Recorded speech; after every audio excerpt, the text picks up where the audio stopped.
Hey guys, so I am on number seven, demo video number seven.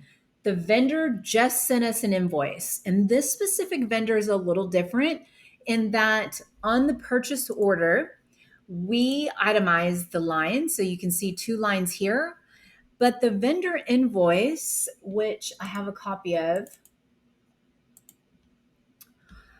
just gives us one line with a total.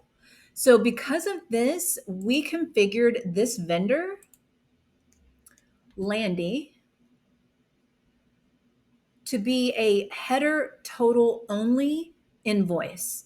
So what it'll do is it'll actually pull in the lines from the purchase order to the pending vendor invoice because we set this up as header totals only.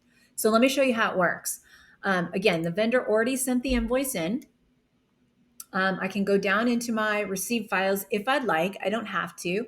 Um, Probably, yeah, it's already there. Landy ending number 4. And let me refresh this. It's going to take a second to process here.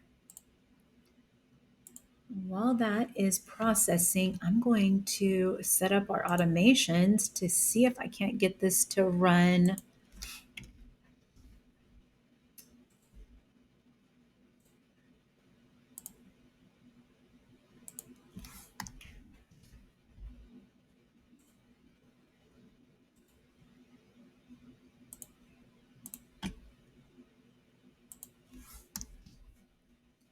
All right. So actually, these are a little bit later than what I need. I need to probably still processing here. Okay, moved up to captured. So we do see it here in captured. Still, oh, it's captured here. So let's open it. Oh, it's still processing. So we'll go back, kind of jump the gun here. There's no errors here, just a warning. It's gone. It is in pending vendor invoices. So we can come here to pending vendor invoice and we can look at it. Now, if we wanted to look at it here in captured invoices, we can do that. We can come into transferred and we can review it. Now, again, it's got a PO number, but the lines, it's not even going to worry about. It's only worrying about the header. So we'll collapse this down here so you can see my invoice here. Okay, so pending vendor invoice. Let's get the automations. So it's not yet run yet. Match status failed. Why? Let's run the automations and then let's see what happens here.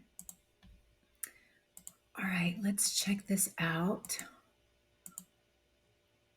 Still has not submitted to workflow. Let's view the history. So automatically create invoice lines succeeded. Match product receipt to invoice line succeeded. Beautiful. All automation. But it doesn't look like, oh, wow, that happened fast. Automatically submitted to workflow, line match status, all happened. This should actually be invoiced here in a moment. Let's just copy this invoice number so that we can see it. It's gone. So now we can go into our invoice journal under inquiries and reports.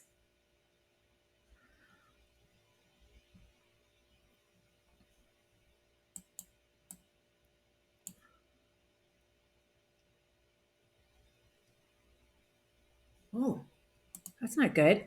Let's try that again. You know, D365 just acts up every once in a while. Yeah, it just needs to be refreshed because it's just kind of stuck.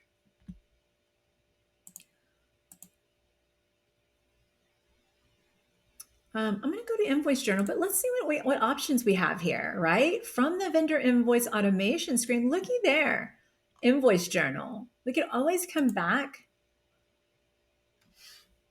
and go to our invoice journal from our automation. I really don't have to go anywhere other than that automation screen. I love it. We close my picture so we can see this beautiful invoice. Here, the lines came over from the purchase order, but again, not on the invoice. Why is that?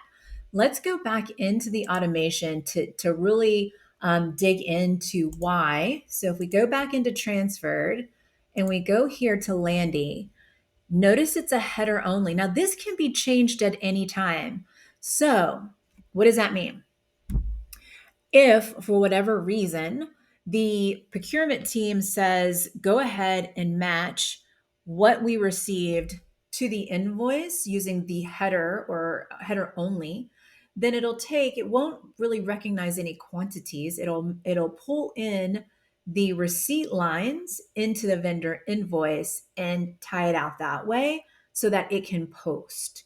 So you might have those vendors who you can never get those lines to match exactly, or there's so many lines on the invoice, it's just impossible to match them.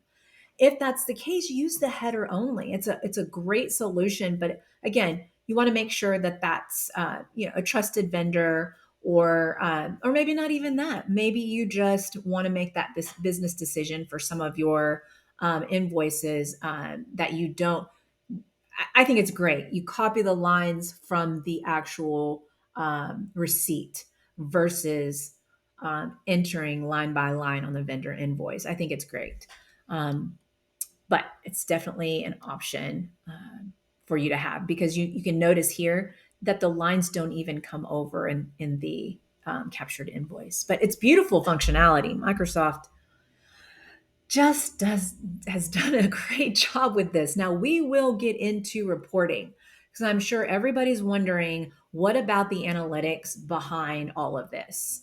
How do we track our vendors, maybe by state, or how many invoices we're capturing for a given time period, or who's processing invoices? Like, what's the through invoice capture, if there's any sort of KPIs that can be measured using the invoice capture. And there is. So I want to show you what's available as well. But that is several more videos down the line. I hope you enjoyed this one, and stay tuned for the next one. Thanks.